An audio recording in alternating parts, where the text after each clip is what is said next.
سلطان صلاح الدین ایوبی کے دور کے ایمان افروز واقعات۔ صلاح الدین ایوبی پریشانی اور غصے کے عالم میں ٹہل رہا تھا۔ کمرے میں اس کے مشیر اور معتمد بیٹھے تھے، یہ اس کے دوست بھی تھے۔ وہ سر جھکائے بیٹھے تھے۔ سلطان ایوبی اپنے آپ کو ہمیشہ قابو میں رکھتا تھا، وہ کبھی جذباتی نہیں ہوا تھا۔ وہ غصہ پی جایا کرتا تھا اور ذہن کو پوری طرح قابو میں رکھ کر سوچا اور فیصلہ کیا کرتا تھا۔ ایسے حالات نے بھی اسے آزمایا تھا جن میں جابر جنگجو بھی ہتھیار ڈال دیا کرتے تھے۔ وہ محاصروں میں بھی لڑا تھا اور اس حال میں بھی محاصرے میں رہا تھا کہ اس کے سپاہیوں کے حوصلے ٹوٹ گئے تھے۔ قلعے میں کھانے پینے کے لیے بھی کچھ نہ رہا تھا اور سپاہیوں کے ترکش بھی خالی ہو گئے تھے۔ اس کے سپاہی اس انتظار میں تھے کہ وہ ہتھیار ڈال کر انہیں اس اذیت اور موت سے بچا لے گا، لیکن سلطان ایوبی نے صرف اپنا حوصلہ ہی مضبوط نہ رکھا بلکہ سپاہیوں میں بھی نئی روح پھونک دی، مگر اس روز سلطان ایوبی کو اپنے اوپر قابو نہیں رہا تھا۔ چہرے پر غصہ بھی تھا اور گھبراہٹ بھی۔ یہی وجہ تھی کہ سب خاموش بیٹھے تھے۔ آج پہلی بار میرا دماغ میرا ساتھ چھوڑ گیا ہے، اس نے کہا۔ کیا یہ ممکن نہیں کہ آپ خلیفہ کے اس پیغام کو نظر انداز کر دیں؟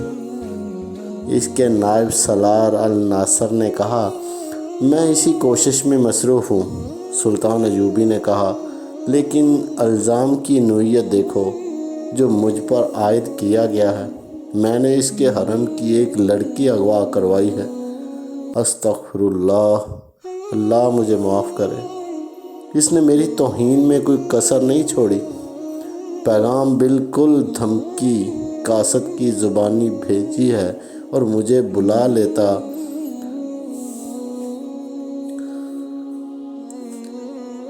وہ مجھے بلا لیتا، میرے ساتھ براہ راست بات کرتا، میں پھر بھی یہی مشورہ دوں گا کہ اپنے آپ کو ٹھنڈا کیجیے، بہاؤالدین شداد نے کہا۔ میں سوچ یہ رہا ہوں کہ کیا واقعی حرم سے کوئی لڑکی اغوا ہوئی ہے، سلطان ایوبی نے کہا۔ یہ جھوٹ معلوم ہوتا ہے، اسے پتہ چل گیا ہوگا کہ میں نے خطبے میں سے اس کا نام نکلوا دیا ہے۔ اس کے جواب میں اس نے مجھ پر یہ الزام لگا کر کہ میں نے اس کے حرم کی ایک لڑکی اغوا کرائی ہے، انتقام لینے کی کوشش کی ہے۔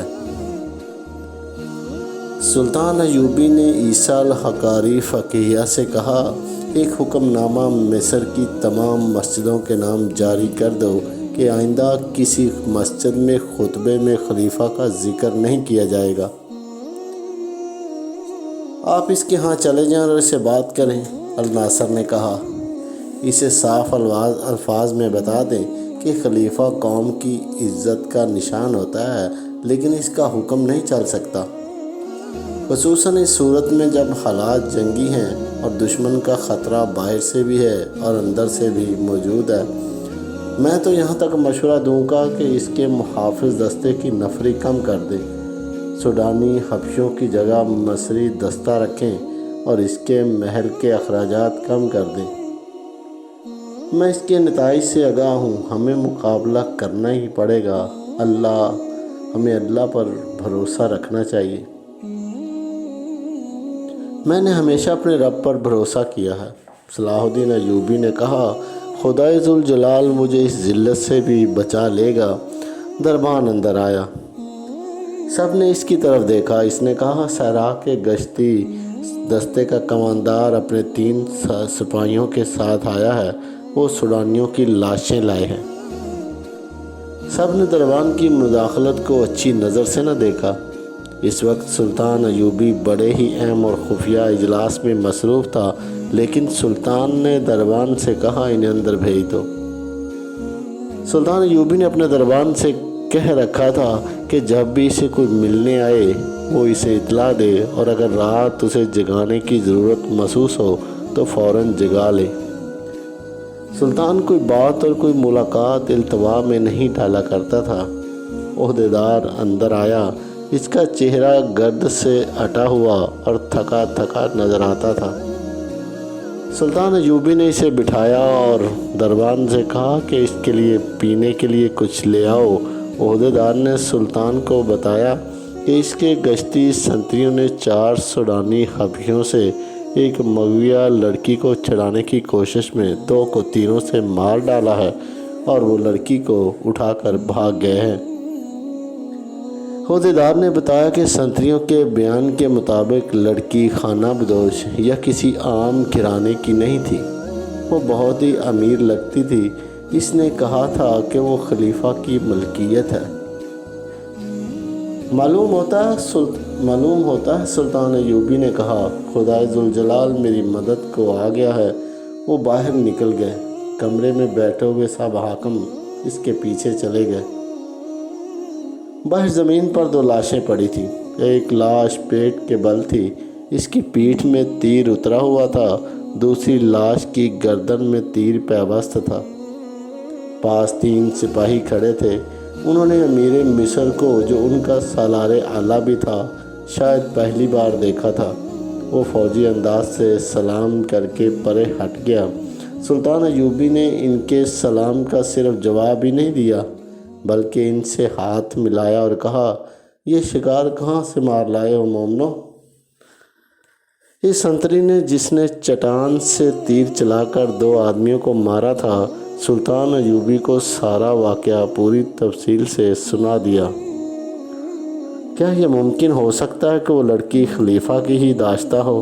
سلطان ایوبی نے اپنے مشیروں سے پوچھا۔ معلوم یہی ہوتا ہے، علی بن سفیان نے کہا۔ ان کے خنجر دیکھیے۔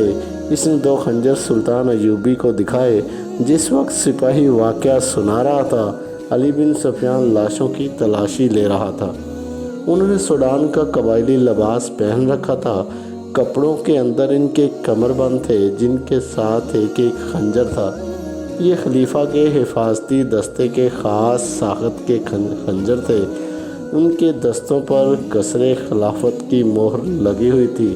علی بن سفیان نے کہا، اگر انہوں نے یہ خنجر چوری نہیں کیے تو یہ دونوں قصر خلافت کے حفاظتی دستے کے سپاہی ہیں۔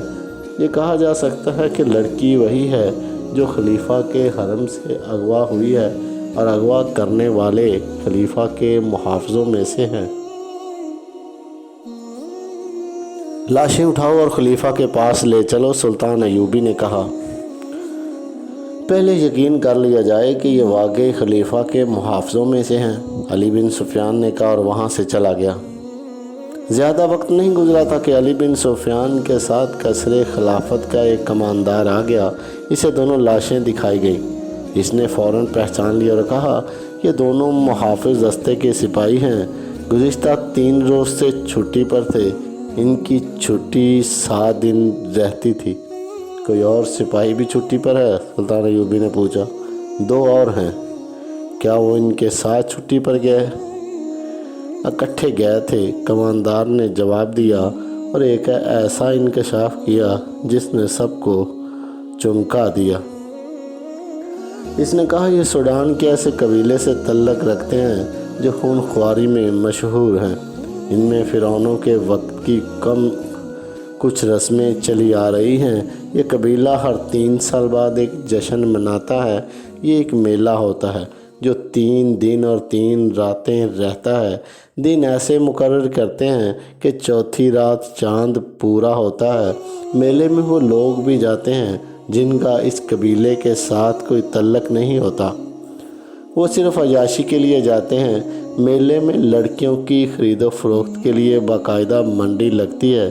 اس میلے سے 1 ماہ پہلے ہی ارد گرد بلکہ قاہرہ تک کے لوگ جن کی بیٹیاں جوان ہو گئی ہیں ہوشیار اور چوکس ہو جاتے ہیں۔ وہ لڑکیوں کو باہر نہیں جانے دیتے۔ ان دنوں خانہ بدوش بھی اس علاقے سے دور چلے جاتے ہیں۔ لڑکیاں اغوا ہوتی ہیں اور اس میلے میں فروخت ہو جاتی ہیں۔ یہ 4 سوڈانی اسی میلے کے لیے چھٹی پر گئے تھے۔ میلہ 3 روز بعد شروع ہو رہا ہے۔ کیا ان کے متعلق یہ کہا جا سکتا ہے کہ خلیفہ کے حرم کی لڑکی انہوں نے اغوا کی ہوگی؟ علی بن سفیان نے پوچھا۔ میں یقین سے نہیں کہہ سکتا، کماندار نے جواب دیا۔ یہ کہہ سکتا ہوں کہ ان دنوں میں اس قبیلے کے لوگ جان کا خطرہ مول لے کر بھی لڑکیاں اغوا کرنے کی کوشش کرتے ہیں، اور یہ خون خوار اتنے ہیں کہ اگر کسی لڑکی کے وارث میلے میں چلے آئیں اور اپنی لڑکی لینے کی کوشش کریں تو انہیں قتل کر دیا جاتا ہے۔ لڑکیوں کے گاہکوں میں مصر کے امیر، وزیر اور حاکم بھی ہوتے ہیں۔ میلے میں ایسی عارضی قحبہ خانے بھی کھل جاتے ہیں جہاں جوا، شراب اور عورت کے شدائی دولت لٹاتے ہیں۔ اس جشن کی آخری رات بڑی پراسرار ہوتی ہے۔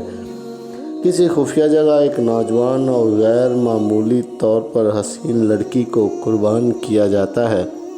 یہ کسی کو بھی معلوم نہیں کہ لڑکی کو کہاں اور کس طرح قربان کیا جاتا ہے۔ یہ کام ان کا ایک مذہبی پیشوا، جسے حبشی خدا بھی کہتے ہیں، کرتا ہے۔ اس کے ساتھ بہت تھوڑے سے خاص آدمی اور 4-5 لڑکیاں ہوتی ہیں۔ لوگوں کو لڑکی کا کٹا ہوا سر اور خون دکھایا جاتا ہے، جسے دیکھ کر یہ قبیلہ پاگلوں کی طرح ناچتا اور شراب پیتا ہے۔ جاری ہے۔